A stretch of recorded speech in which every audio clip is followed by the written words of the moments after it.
आपसे बात करना ज़रूरी था। और आपसे मेरा निवेदन भी है कि आप इसको अपने तमाम ग्रुपों तक, तमाम साथियों तक, सभी लोगों तक इसको आप शेयर कर दें, यूट्यूब चैनल को पहुंचा दें, जिससे सब तक बात पहुंच जाए। एक बार आप सभी लोग अपने सारे ग्रुपों पर, वो शिक्षक कर्मचारी ग्रुप हो, सामाजिक ग्रुप हो, आपके लोग हों, आपके परिचित लोग हों, सभी तक इसको पहुंचा ज़रूर दें सारे लोग, क्योंकि सोशल मीडिया के अलावा कोई रास्ता नहीं है। दो लोग हमसे ज़्यादा दूरी बना कर रखते हैं, एक तो सरकार और दूसरी मेन थीम की मीडिया। तो अब हमारे पास से सोशल मीडिया के अलावा कोई रास्ता भी नहीं है, और सरकार की दरबारगिरी भी सीख नहीं पाया हूँ। जनता के मुद्दे पर लड़ा हूँ, आप सबके मुद्दे पर लड़ा हूँ, लड़ूंगा। आप इसको जितनी ज़्यादा दूर तक आप पहुंचा सकें, प्लीज़ सोशल मीडिया के सभी प्लेटफार्म पर सभी लोग इसको शेयर कर दें। अधिक से अधिक तक बात पहुंचेगी तो अच्छा रहेगा, क्योंकि पूरा देश जानना चाहता है ये हो क्या रहा है, ये हुआ क्या, होगा क्या। इन्हीं बातों पर आपसे बात करना है, लेकिन मैं सोचता हूं कि अगर सब लोग जुड़ेंगे तो सब तक बात पहुंचेगी, और सब तक पहुंचाना बहुत ज़रूरी है। तो निवेदन पूर्वक, क्योंकि हम आप तक अपनी बात यूट्यूब के माध्यम से, फेसबुक के माध्यम से, इन्हीं तमाम जो सोशल मीडिया के माध्यम से बात कर सकते हैं। सरकार ने आज एक निर्णय लिया कैबिनेट में, अभी उसकी पूरी परतें आनी बाकी हैं, और पूरा डिटेल आ जाएगा तो हम फिर से बात करेंगे, क्योंकि जानना ज़रूरी है कि हमारे साथ अच्छा हुआ या बुरा हुआ। समझना ज़रूरी है कि सरकार हमको दे रही है कि किसी और को देने की तैयारी कर रही है। समझना ज़रूरी है कि लड़ाई कौन लड़ रहे हैं और प्रचारक कौन हो रहे हैं। समझना ज़रूरी है कि जब एनपीएस इतनी अच्छी थी तो यूपीएस की ज़रूरत क्यों पड़ी। समझना ज़रूरी है कि अगर एनपीएस से यूपीएस में विकल्प दे सकते हैं तो ओपीएस का विकल्प क्यों नहीं, ओपीएस से इतना परहेज क्यों।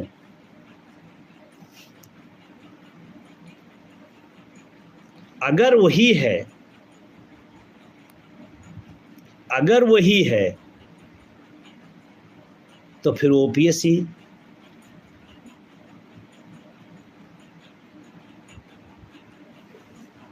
एक बड़ा सवाल है, ओपीएस से परहेज क्यों। यदि वही है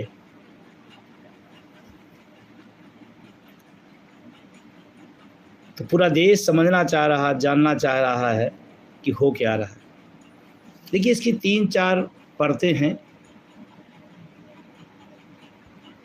उसको समझना बहुत ज़रूरी है।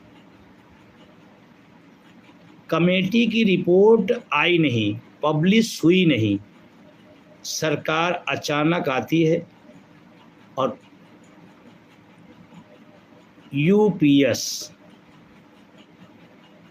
नाम भी, नाम में तो कमाल है, उसमें कोई दो राय नहीं। कितना शानदार शानदार नाम, यूनिफाइड पेंशन स्कीम। तो नई पेंशन स्कीम का क्या हुआ। पिछले 20 साल से न्यू पेंशन स्कीम की खूबियां बताते बताते सरकारों ने गले फाड़ दिए अपने, और देश का कर्मचारी ओपीएस मांगते मांगते अपना गला फाड़ लिया। फिर अचानक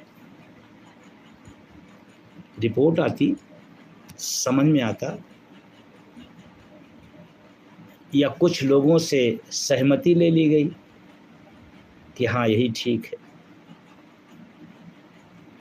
2-3 विषय आपको समझ। रिपोर्ट आई नहीं, कैबिनेट का फैसला आ गया। थोड़ा सा गौर करिएगा, इस पूरे पेंशन आंदोलन की लड़ाई को अटेवा एनएम ओपीएस उसके सहयोगियों ने इसको दफन हो गए मुर्दे को बाहर निकाले और उसके बाद अनगिनत साथियों ने तन मन धन से इस आंदोलन को सींचा और ऊंचा किया। आज देश का सबसे बड़ा मुद्दा बना। जब ये बात मैं कहता हूँ तो तमाम लोग सोचते हैं नहीं नहीं नहीं, अरे आज जो कैबिनेट का फैसला आया है बिना मुद्दा बने नहीं आया है। क्यों नहीं आ गया 5 में, क्यों नहीं आ गया 7 में, क्यों नहीं आ गया 10 में? तमाम बड़े बड़े संगठन, तमाम बड़े बड़े नेता थे। हाँ, इस बात को मुझे खुशी है कि एनएमओपीएस की जो लड़ाई, उनके सहयोगी साथियों की जो लड़ाई है वो आगे बढ़ रही है, इसमें कोई दो राय नहीं। आप जीत की तरफ हैं, इसमें भी कोई दो राय नहीं। आप का जो मुद्दा है वो पटरी पे आ गया है, अब ओपीएस रूपी स्टेशन तक उसको ले चलना है। लेकिन सरकार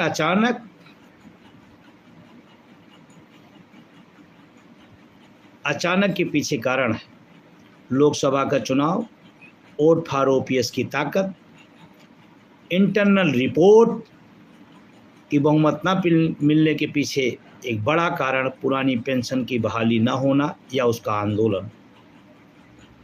उत्तर प्रदेश जैसे बड़े राज्य से एक बड़ी हार, और शायद यही बहुमत से दूर कर दिया। और इसीलिए मैं बहुत पहले कहता था प्रचंड बहुमत की सरकारें जनता के लिए अच्छी नहीं हैं। सरकारें हों लेकिन जनता के कब्जे में हों। और ये जो संदेश आज का है उसी का है कि जब आप बहुमत पे प्रचंड होते हैं तो आपकी प्रचंड तानाशाही होती है, और जब तो सरकार जनता की इच्छाओं को सोचती है और समझती है। तो लोकसभा चुनाव के परिणाम के बाद दृश्य बदला है, प्रदेश बदला है। मैंने कहा अटेवा एनएमओपीएस मजबूत सरकार से लड़ लिया है, तो मजबूर सरकार आज की है, इससे लड़ना कोई बहुत बड़ी बात नहीं।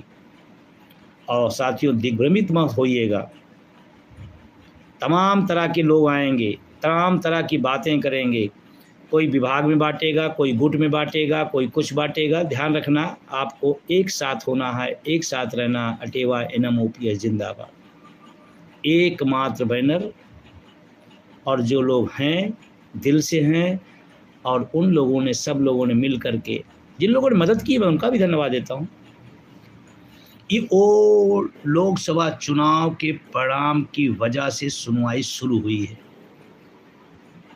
चाहे अभी तमाम राज्यों में 2005 के 4 के पहले का जो मैटर था उसका सलूशन निकला है। फिर लोकसभा चुनाव के बाद जिन राज्यों में चुनाव होना था, महाराष्ट्र जहां घोषित नहीं किया गया, डर बस। हरियाणा जहां घोषित किया गया वहां सत्तारूढ़ दल का प्रदेश अध्यक्ष कह रहा है चुनाव आगे बढ़ा दिया जाए। ये पेंशन आंदोलन का खौफ है।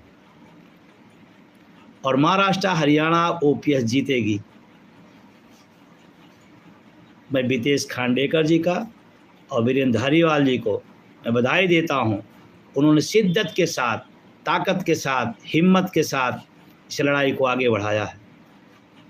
मैं वहां की पूरी टीम को बधाई देता हूं।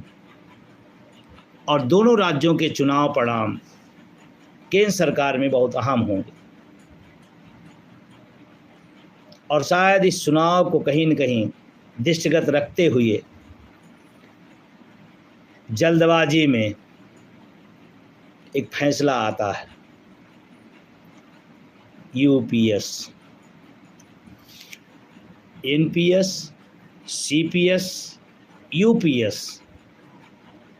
क्यों भाई, क्यों परेशान हैं, क्यों हैरान हैं? अगर सब कुछ यही करना है तो पुरानी पेंशन से परहेज क्यों? और मैं 2-3 सवाल जिसके लिए मैं स्पेशली आज आया हूँ आपके सामने रखना चाहता हूँ। अभी बहुत सारा मैंने पहले भी कह दिया कि अभी बहुत सारा डिटेल आना बाकी है, जिसके अध्ययन के बाद फिर आपके साथ बात करूँगा। लेकिन अभी जो निकल के आया है मीडिया के माध्यम से, अन्य स्रोतों के माध्यम से, उस पर मैं बात करना चाहता हूँ।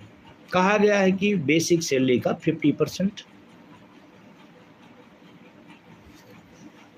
यही तो ओपीएस में भी है, फिर ज़रूरत क्या पड़ गई इसकी? पहला सवाल। दूसरा सवाल आया, कैबिनेट का ब्रीफ करते हुए मंत्री जी ने कहा एनपीएस वाले भी के लिए खुला विकल्प है यूपीएस में जाने का। स्वागत योग्य है, मैं स्वागत करता हूँ। आप इतने सहृदय हुए, एक सहृदयता और दिखाइए। जब एनपीएस वाला व्यक्ति के लिए यूपीएस का विकल्प खुला है, सेम यही एक काम और आप कर दीजिए, एनपीएस से ओपीएस का विकल्प दे दीजिए। पूरा देश क्लियर कर देगा वो क्या मांग रहा है, क्या चाह रहा है। जब एनपीएस से यूपीएस का विकल्प हो सकता है तो एनपीएस का ओपीएस में विकल्प देने में क्या दिक्कत है? और तमाम बड़े बड़े पत्रकारों ने बात उठाई थी। दूसरा सवाल, क्या इसमें डीए होगा? अभी हमने कहा कि देखिए बहुत सारी डिटेल आनी बाकी है। क्या इसमें वेतन आयोग का लाभ मिलेगा? क्या ओपीएस वाली सुविधाएं इसमें हैं या रहेंगी? और फिर रहेंगी तो ओपीएस से परहेज क्यों, उस नाम से परहेज क्यों?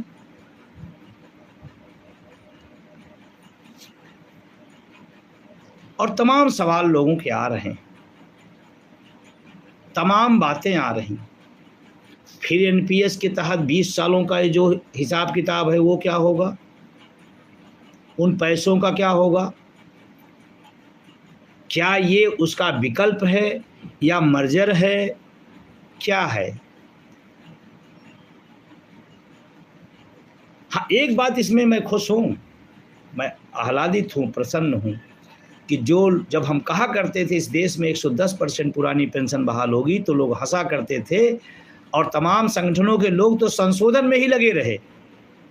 आज मुझे इस बात की खुशी है कि आपके आंदोलन की वजह से जो सुनने को तैयार नहीं थे वो कुछ करने का मन बनाए। ये है, ये आपकी जीत है। और मैं तमाम देशवासियों से, तमाम साथियों से कहना चाहता हूँ, भ्रम में नहीं रहिएगा, शब्दों के मायाजाल में नहीं जाइएगा। अभी 20 साल एनपीएस की तारीफ हो रही थी, आज से यूपीएस की तारीफ होगी। हम कहते भाई जब इतनी ही तारीफ करना है तो ओपीएस की तारीफ करिए। 20 साल तो आप एनपीएस बताए, बहुत अच्छी है, बहुत अच्छी है, बहुत शानदार, बहुत शानदार, बहुत शानदार। अब आज से यूपीएस की तारीफ। आखिर दिक्कत क्या है? हम तो कहते हैं आप अपनी दिक्कत बताइए, ओपीएस में दिक्कत क्या है? और हमको लगता है कि आप अगर बताएंगे तो तमाम सारे सलूशन। हमारा एक छोटा सा कर्मचारी जो लेखपाल है, जो कानूनगो है, जो सफाई कर्मचारी है, जो चपरासी है, जो इस देश का शिक्षक है, कर्मचारी हैं, अधिकारी हैं, इस देश का पैरामिलिट्री जवान है, वो भी बता देगा। आपके पास तो बड़े बड़े यंत्र हैं, बड़े बड़े तंत्र हैं, बड़े बड़े मंत्र हैं, आप इस बात को नहीं समझ पा रहे हैं। एक लाइन आप जो भी कर रहे हैं उसमें एक ही लगी, एनपीएस, यूपीएस या ओपीएस। किसी समीक्षा कमेटी की बनाने की जरूरत नहीं पड़ेगी। कमेटियों में बहुत पैसा खर्चा होता है, बहुत पैसा खर्चा होता है। अगर सरकार खुले मन से, इंटरनेट का ज़माना है, इतने कह दे, इतने पूछ ले पूरे देश से, एनपीएस, अब तो नाम आ गया ओपीएस, यूपीएस या ओपीएस, पूरा देश खड़ा हो जाएगा। और मैं साथियों से कहना चाहता हूँ, अपने कमेंट में आप बताएं कि आपसे चाहिए क्या, आपको चाहिए क्या, और इसका असली संघर्ष किस बैनर तले चल रहा है, ये भी आप बताइए।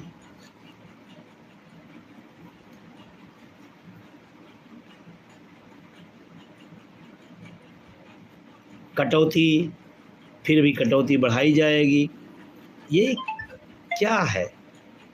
ये स्कीमें हैं। अभी आपने 20 साल भी नहीं हुए, अभी आप 20 साल भी नहीं हुए, आपने एनपीएस को डस्टबिन में डाल दिया। अगर ये खूबसूरत है तो इसका मतलब गई डस्टबिन में, और मैं बहुत पहले से कहता था एनपीएस डस्टबिन है।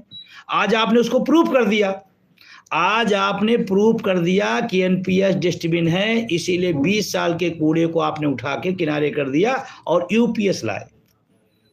क्या गारंटी है? हो सकता है एनपीएस को डस्टबिन बनने में 20 साल लगे, इसको 10 ही साल लगे।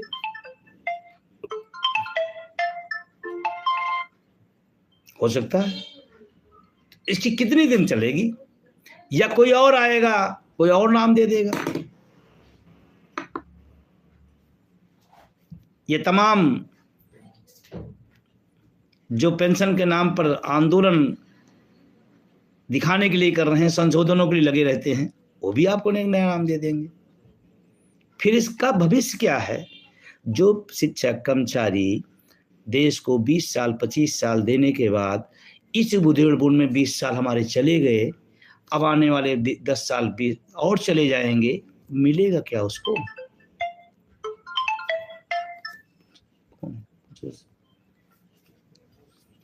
क्या मिलेगा? कितने दिन तक ये चलता रहेगा? मेरा बहुत विनम्र अनुरोध है, इधर उधर की बात मत कर, एक बात कर। अगर आपका मन है, आपकी नियति है, तो आप इसमें से यू हटाइए और ओपीएस पे आ जाइए। अन्यथा आप सोच रहे होंगे कि हम एक भ्रमजाल पैदा करेंगे, आंदोलन को तोड़ेंगे, लोगों को भ्रमित करेंगे, चुनावी राज्यों के चुनाव है उसका लाभ ले लेंगे। ऐसे ही लोकसभा चुनाव के जस्ट पहले कमेटी बनी थी और आज तक कमेटी का था पता नहीं, और कमेटी का चेयरमैन कमेटी के रिजल्ट आने के पहले ही बता दिए कि ओपीएस अगर लागू होगी तो नागरिकों का नुकसान है। वो चेयरमैन है सुधार के, और बहुत स्पष्ट हैं। इस देश का एक भी शिक्षक कर्मचारी, इस देश का एक भी पैरामेट्री, वो no NPS, no CPS, no UPS. अभी आंध्रा मॉडल की बड़ी चर्चा थी, कहाँ गया आंध्रा मॉडल? क्या है आंध्रा मॉडल? जो मॉडल लेके चले आए थे वो भूतपूर्व होके बैठे हैं। तो जिस मॉडल लाने पर खुद भूतपूर्व हो गए, क्या वो मॉडल सही है? क्या वो मॉडल सही है? बड़ी चर्चा थी आंध्रा मॉडल, तब भी मेरे पास बहुत फ़ोन मैसेज आया करते थे, क्या होगा, कैसे होगा, आंध्रा मॉडल क्या है। मैंने कहा एक नाम का दूसरा नाम रख दिया गया। नाम बदलने से काम नहीं बदल जाता। जो व्यक्ति का जो चरित्र है वही रहेगा, उस सिस्टम का जो चरित्र है वही रहेगा। और लगातार लोग मैसेज कर रहे हैं एक बड़े आंदोलन की तैयारी करें, क्योंकि अटेवा एनएमओपीएस और उनके सहयोगी साथियों की मान्यता है एक लाइन का, हू बहू पुरानी पेंशन, हू बहू पुरानी पेंशन, न इससे ज़्यादा न इससे कम। हाँ, इसमें कुछ चीज़ें थोड़ी सी एहतियात बरतनी पड़ेगी। देश के जो लोग पुरानी पेंशन से वंचित हैं, जो लोग इस आंदोलन को जीतते देखना चाहते हैं, जो लोग इस आंदोलन को सफल होते इस देश में देखना चाहते हैं, तमाम लोग बड़े बड़े नाम लिख करके अपने अपने बैनर टांग करके चल निकले हैं। उनका मकसद पेंशन नहीं है, पद लोलुपता है। उनका मकसद ओपीएस बहाली नहीं बल्कि संशोधनकारी है। इनसे थोड़ा बचना पड़ेगा। आप सवाल करना छोड़ दिए बुद्धिजीवी समाज। कोई व्यक्ति आंदोलन में था, अचानक आंदोलन से निकल कर कुछ और बना करके आपके सामने खड़ा हो जाता है और आप कहते हैं हाँ ठीक है ठीक है। इस देश की कन्याकुमारी से कश्मीर तक एनएमओपीएस के बैनर तले पूरी लड़ाई लड़ी गई और तमाम राज्यों में सफलता मिली, और ये भी उसी सफलता की कड़ी है क्योंकि चुनाव के समय एनएमओपीएस उनके सहयोगियों के अलावा कोई भी दिखाई नहीं पड़ रहा था। एक लाइन अगर आपको चेक करना हो तो चुनाव के दौरान उनके सोशल मीडिया के साइट पे चले जाइए। कोई सरकार को बचाने की बात कर रहा, कोई सरकार को जिताने की बात कर रहा था, कोई संसद को जिताने की बात कर रहा था। ओपीएस की बात सिर्फ और सिर्फ अटेवा एनएमओपीएस उनके साथ ही लोग चेक कर लीजिए। हाँ, ये होशियार बहुत लोग होते हैं। उस समय सरकार को जिताकर किसी दाने वाला लाभ लेते हैं और इस समय तमाम समझौते कर करके कर्मचारियों के भी हितैषी बन जाते हैं। तो भी लाइव है, मतलब दोनों गेम, सरकार भी और कर्मचारी भी, और हमारा पढ़ा लिखा बुद्धिजीवी कर्मचारी भी गलत फहमी में आ जाता। अभी इसी में अभी तमाम कला तक हमारे पास भी तमाम तर्क वितर्क लोग आएंगे, सर यूपीएस तो ये ओपीएस से भी बहुत अच्छा हो गया। अरे भाई, हम तो कह रहे हैं हमको पुरानी वाली कम वाली दे दीजिए, उससे अच्छा क्यों कर रहे हैं? तो साथियों, आपसे मेरा निवेदन है कि इसको आप अध्ययन करें। आपकी जानकारी हो तो आप मुझे भी बताएं, मैं भी अपने स्तर से पूरी जानकारी लूंगा और कल तक बहुत सारी डिटेल आ जाएंगी। लेकिन अभी तक का जो लुआब है, अगर यूपीएस में 50% बेसिक का तो ओपीएस में क्यों नहीं? अगर आपको एनपीएस प्यारा है, यूपीएस प्यारा है, तो ओपीएस से नफरत क्यों? ये मेरा सवाल है। और अभी सवाल इसके साथ बहुत सारे हैं। अभी तमाम टीवी चैनलों के फोन आ रहे थे, तमाम पत्रकार साथियों के फोन आ रहे थे, अपनी प्रतिक्रिया हमारी मांग रहे थे। मैंने एक ही बात बोला है कि अगर वही है तो ओपीएस से परहेज क्यों? और आपसे मैं कह रहा हूं, आप ढीले मत होइएगा, आप बटिएगा नहीं। एनएमओपीएस अटेवा और उसके सहयोगी संगठनों का एक बैनर है, उसी बैनर पर विश्वास करिएगा। अगर ये लड़ाई यहाँ तक आई है तो सिवाय उसी बैनर के अलावा किसी का नहीं, बल्कि मैं जिम्मेदारी साथ कह रहा हूँ कि आंदोलन को कमजोर करने के तमाम बैनर बने हैं, बन रहे हैं और बनेंगे। और अगर एक मुद्दे पर पूरी ताकत के साथ एक दिशा में लड़ा जाए तो हमको लगता है जैसे परिणाम आ रहा है, आने वाले समय में आप सबकी वो सपना जो ओपीएस का है वो पूरा होगा, 110% पूरा होगा। क्योंकि सरकार के कान आंख अब खुले हैं, क्योंकि गठबंधन की सरकार है, बैसाखी की सरकार है। तो थोड़ी ताकत, थोड़ी हिम्मत, थोड़ा संघर्ष और करिएगा। और खास करके जिन राज्यों के चुनाव हैं, मैं फिर कह रहा हूं, बोर्ड की चोट अकेले नेता समझता है और कुछ नहीं समझता। नेता को बोर्ड की चोट पड़ेगी और हर चीज तैयार है। उत्तर प्रदेश की बात को 2005 के पहले का मामला 1.5 साल से चीफ सेक्रेटरी के यहाँ पड़ा था, और तमाम संगठन जब हो गया तो उनका मैंने पत्र लिखा, पत्र लिखने से हो जाता तो 2005 और आज 24। कोई विभाग के लड़ने से हो जाता तो किसी विभाग का होता, किसी का ना होता।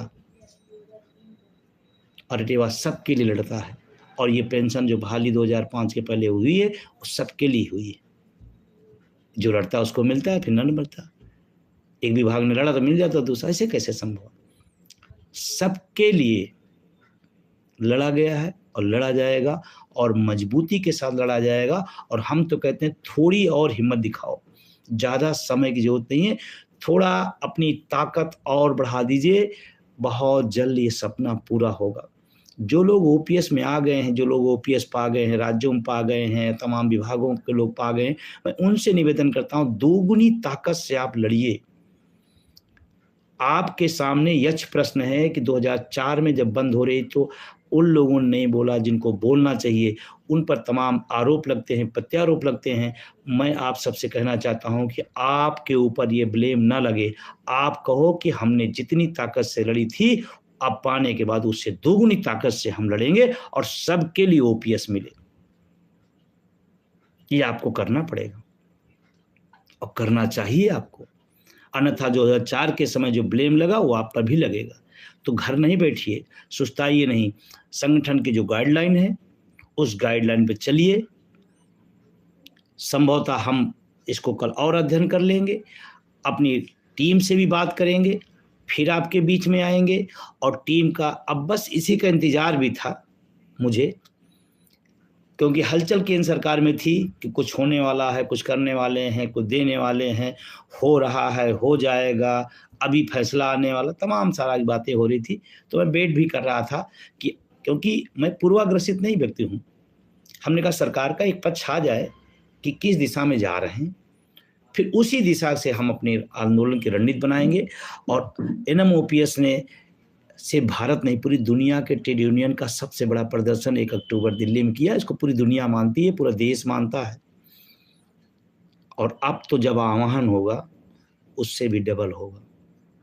और आपसे मेरा निवेदन है, अगर आपको अटेवा एनएमओपीएस के सदस्यता लेने में, उसके संघर्ष में, उसके आंदोलन में आने से कोई मना करता है तो आपका दुश्मन है। क्यों? जिन लोगों को ओपीएस मिलेगी बुढ़ापे में, उनके साथ ओपीएस रहेगी, ना कि गुट, ना कि परिषद, ना कि महासंघ, सिर्फ रहेगी ओपीएस। तो आप सबसे मेरी बात जिनसे हो रही है, और इस वीडियो को सिर्फ यहाँ तक नहीं, इसके बाद भी आप तमाम लोगों तक, हर ग्रुपों तक, हर विभागों तक, हर प्लेटफॉर्म पर, सिर्फ शिक्षक कर्मचारी नहीं, सामाजिक संगठनों तक पहुंचाओ। क्योंकि लड़ाई पीढ़ियों की है। अगर ओपीएस बहाल होता है तो हमें आपको तो मिलेगी, लेकिन आने वाली पीढ़ियों के लिए एक रास्ता बन जाएगा। ये रोज 5 सालें चलेगी, 5 सालें चलेगी, 10 सालें चलेगी। ये हमारे भविष्य के साथ कुठाराघात है। आज एनपीएस आपने बदल दिया, कल यूपीएस बदल देंगे। तो इधर उधर की बदलने के बजाय एक बार बदलाव करिए ओपीएस पर। तो बहुत सारा, क्योंकि काफ़ी टाइम हो गया, लगातार फ़ोन आ रहे थे, मैसेज आ रहे थे, क्योंकि बता पाना संभव नहीं था, तो मैंने कहा कि सीधे बात हो जाए तो अच्छा रहेगा। और अभी बहुत कुछ इसमें अभी समझना, देखना बाकी है, बहुत कुछ आना बाकी है। क्या, क्यों, कैसे, क्या, ये सब देखना है। लेकिन मैं आपसे फिर निवेदन कर रहा हूँ, इन सब के बाद भी आप जहाँ हैं, इस आंदोलन को मजबूत करिए।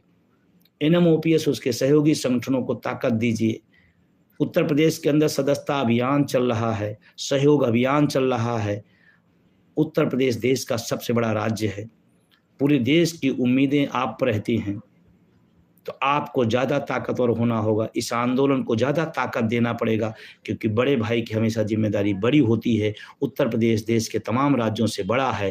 तो मेरा निवेदन है कि जो लोग अटेवा की सदस्यता सहयोग नहीं कर रहे हैं, वो अपने निरस्त लोगों से करें, और अधिक से अधिक लोगों तक आप इस अभियान को ले जाएं, क्योंकि अभियान जितना मजबूत होगा, आंदोलन उतना मजबूत होगा। और अभी हम इस जीत की तरफ बढ़ रहे हैं। मैं फिर कह रहा हूँ कि हमारा आपका संघर्ष पटरी से उतरा था, एनएमओपीएस आया, इसको अब पटरी पर ला दिया है।